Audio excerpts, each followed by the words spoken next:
guess what? Someone can't keep an upload schedule. Ladies and gentlemen, welcome to another installment of Counter-Strike This Week.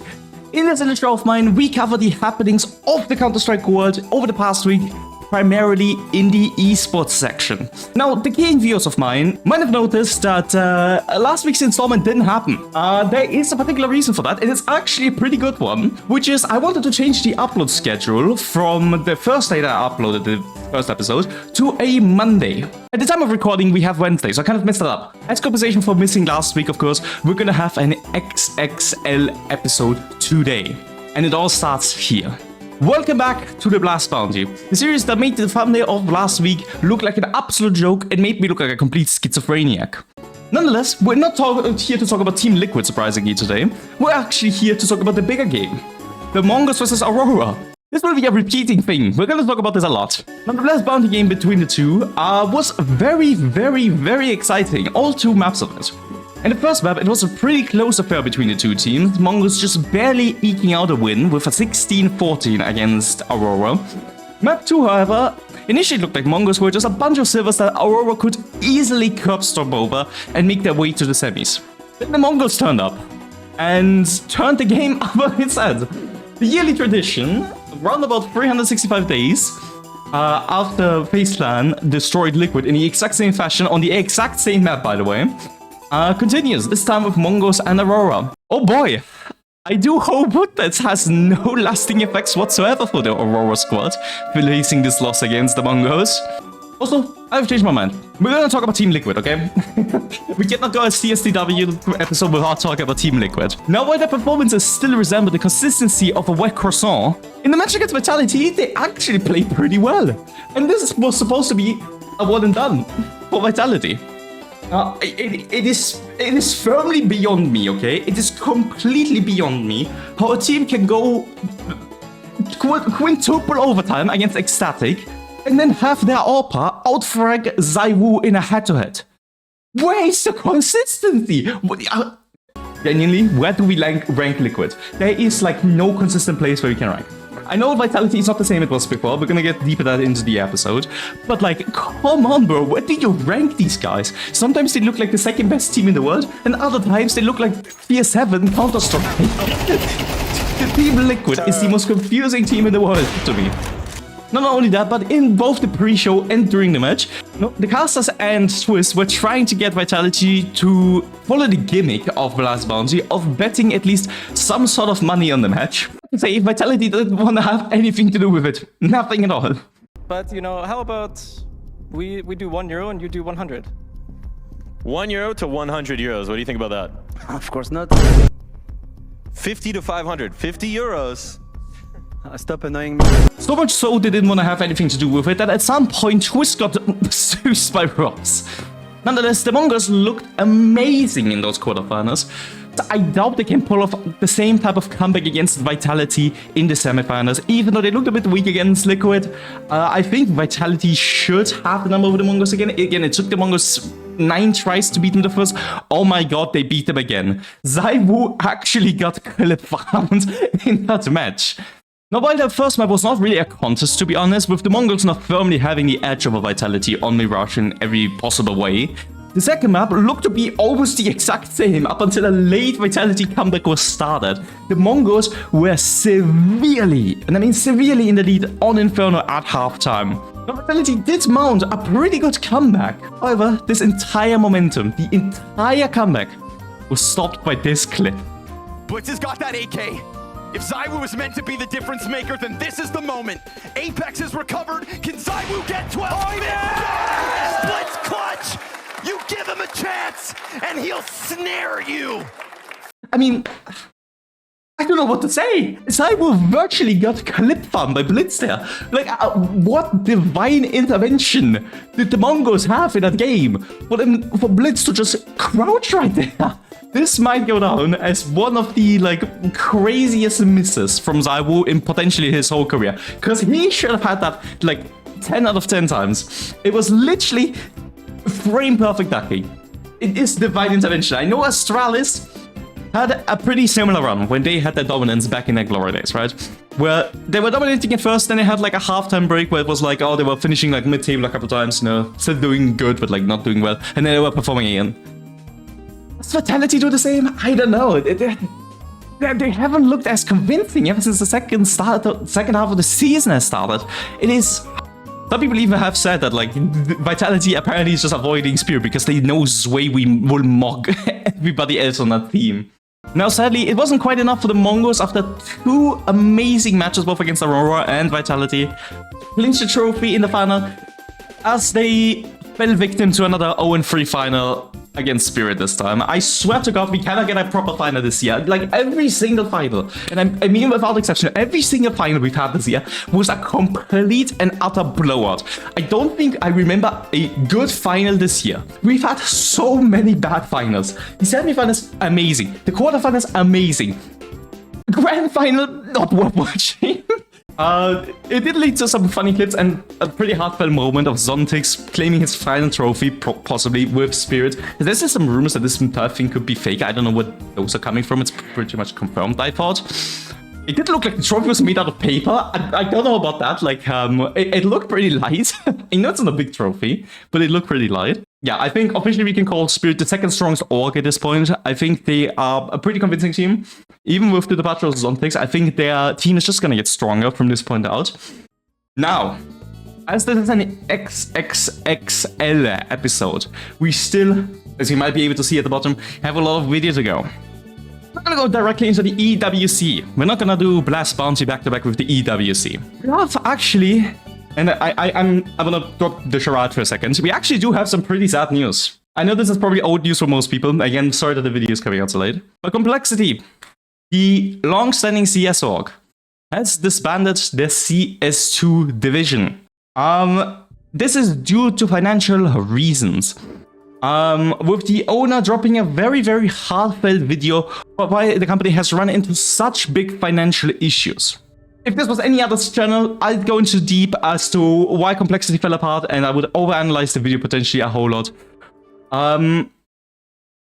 This is not CSTW territory, okay? It is very sad. To be honest, I'm still very sad about it. It's been about a week since the announcement. I did like Complexity. I did like the roster.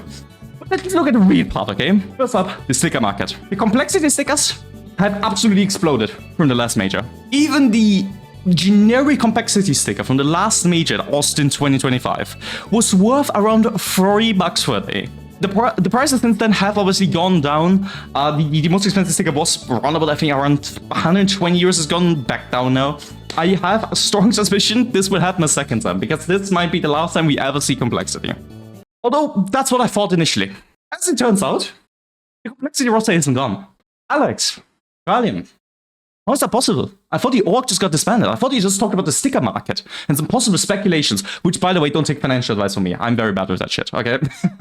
Don't take that from me. Bastion UA have decided to buy 4 out of the 5 players from the Complexity roster and put them in their roster. Bastion NA, am I right? The only person from the original Bastion UA roster that remains, I think, is called Crims. So he's the only guy that remained from the original roster. Everybody else currently is from the Complexity roster. What is Bastion UA now? Is it European? Is it NA? What does this mean for NACS? Are we at the point? Because Team Liquid now has gone European as well, as far as I've understood. Team Liquid is no longer considered an American org, it's now a European org. What do we have left? We have, I think, Wildcard. I'm pretty sure Wildcard is an ACS team. We have NRG. We have the NATO team that is M80. We're in a mix between, I think, German and American. Probably some team that I forgot that I'm going to blend in right here because I don't know. The other guys probably have not done a whole lot. The NACS, at this current stage, is looking significantly worse. And I mean significantly.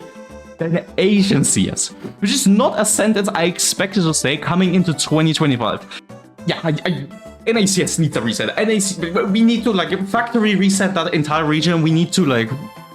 Somebody else who is not doing well, like NACS, is big. The German organization proclaiming that they visited an orphanage and that those little children got even sadder looking into the eyes of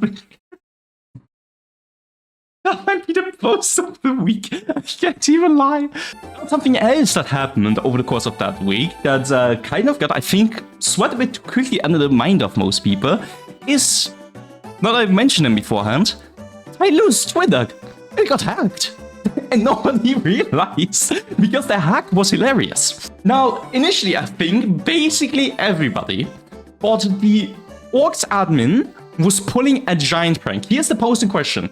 Donkey joins Tylu in a historic $5 million transfer. Asian CS is saved. Now, while everybody thought this was just the Orc pulling a prank for whatever reason, because there was literally zero context to this. Keep in mind, Tylu were not talking about anything like that before, and I looked at their Twitter account. There was no mention of anything like that, or any sort of pattern that they follow with that stuff. Nothing of the sorts. It was literally just out of the blue, Tylu was like, oh yeah, Donkey's not in our team. And everybody just kind of rolled with it, right? It turns out Tylu's Twitter account was in fact hacked, and the hacker apparently proclaimed that Donk was joining Asian CS with Tylu, together with G, I guess. There were certain admins who were taking the joke further, with Astralis, and again, I love respect for Astralis with this, claiming that someone hacked HLTV as well, with apparently Null, Don King, Don Curry, Donk Yang, Donk Yu, Donk Taka, yeah, Donk Taka, being a thing now. I mean, to be fair, if they can afford Donk, they probably can afford to clone him. Let's be real here. So, big ups to Astralis. Bir, na, vi. Now this is some elite preparation for the EWC. Now then, jokes aside, everything else aside, welcome to the big event. Welcome to the EWC, the biggest CS tournament of the year. It is so big. Wait, big clan weren't invited. Fuck, I can't make the joke. Damn it. Now, who am I kidding? 34 people arrived to the opening match of the EWC.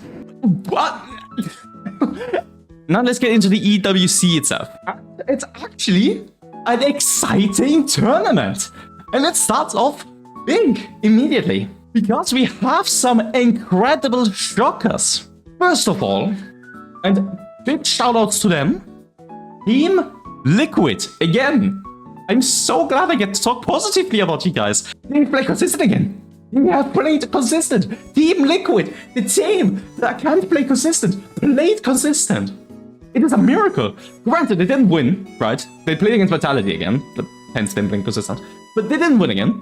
But they actually kept it close again, and they actually went to an overcard time. Is this the redemption arc of Team Liquid? Who am I kidding? I probably jinxed and I probably lose to like fucking, I don't know, TNL in the next tournament. 0-13 on both maps now. No, something else that happened. That was a big surprise. Is Beard, who's just won the last tournament, if you remember earlier in the video, Navi, and FaZe Clan, all three of these orgs were exploding. They were done, like, around one of the tournaments. And I don't know if this is some giant-ass boycott. I don't know if Team Spirit's PC have been, like, disabled or something. I know a lot of them apparently were claimed to be sick. Were even giving voice comms was tough. But in particular, the Spirit, the team that just won the last tournament, being knocked out after Chopper, who claimed that there was going to be 300 Falcon cents, cheering on, paid Falcon cents, cheering on their home team of Saudi Arabian players. It's quite funny. How has Navi gone, right? From bloody playing some of the best Counter-Strike ever seen in Cologne, beating out the Mongols, possibly one of the strongest teams at the moment, to losing against 3D Max and Alexi B doing that. Hey, you remember the Tylu account that got hacked earlier in the video? Guess who followed up with a joke apart from Astralis? Now, this could be because I won a finale. FaZe Clan. You guys didn't even give me an opportunity to talk about your roster changes. I know I missed a week, right? But like, I had an entire part of this script right in front of me right here. Planned out, entirely on speculating who FaZe Clan should get to fill their roster. You guys already replaced him. You guys didn't give me a chance. Now, as it turns out, Elish has been kicked from the team. Alicia is no longer part of the FaZe organization. That loss against Aurora was the last time we were gonna see Alicia. In a FaZe jersey, at least. Alicia has been completely destroyed out of the FaZe clan. So you guys already played a replacement of Jacob. I know nothing about Jacob. Now then, after those early shocks, we are now in the semi-final stage of the EWC. A bombastic Final Four lineup. In the first semi-final, it's Vitality versus the Mongols again. I swear to God, well, that is one semi-final. On the other side, we have Aurora, Cook, Holy. Did not expect these guys to do this one. Versus the home team, the Falcons. If you were following the first part of the season, part one, the first half, you'd say, oh, easy peasy. Vitality, the Falcons go through. Oh, poor child. Oh, poor child. How wrong it could be. The Mongols, once again, beat Vitality. That at this point is less surprising. I think, again, the Vitality dominance is slowly but surely coming to an end. What happened in the other semi-final, though, is something I don't think I've seen an org pull off ever. If you look at any other sports team, right? You've got your Man Uniteds, you've got your Scuderia Ferraris, your historic bottle drops. How have the Falcons lost again on home soil? How are you getting clip farmed by a 34-year young talent major at home on train? Bro, what is wrong with this organization? These guys are allergic to trophies. The entire roster is worth, like, I think, roughly half a dong. And you guys cannot cook something up? Bro, what is wrong with this team? This was supposed to be your tournament, and you lost to Aurora. Before we get into the final match of the tournament between Aurora and the Mongols, in the pre-check X-ray security scan, apparently Vox's mousepad has been stolen. Just bought a Zoe GTR Black for 20 euros in Riyadh. Guy said he wanted to get rid of it as soon as possible. I don't know why though. Fittingly, for a World Cup, we have two nations, two Goliaths, going against one another. It is Mongolia versus Turkey. It is the Mongols versus Aurora. Surely, after all of those 0-3s that we've had this year, we are in for a good final.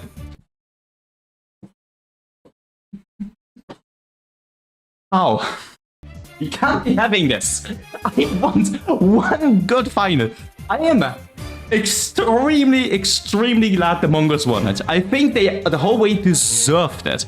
I think the first map was really close, but then slowly Aurora sadly gave up. I think Aurora played really well still. I think in particular Xantares was really good around all maps.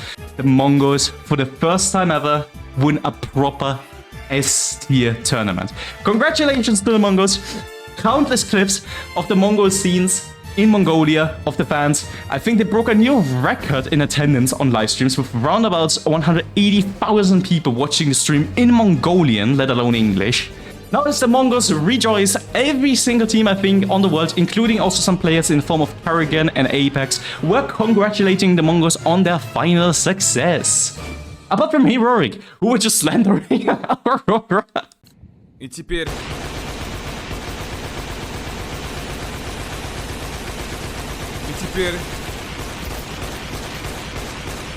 Вы проходите сюда. И вы теперь можете вот так через смог увидеть. Yeah, that's what would happen if the sniper in the M249 probably had a baby. If you enjoyed the video, hit that like and subscribe button. It would do a whole lot good to the channel and help me immensely. Now then, I will see you guys again, hopefully next week.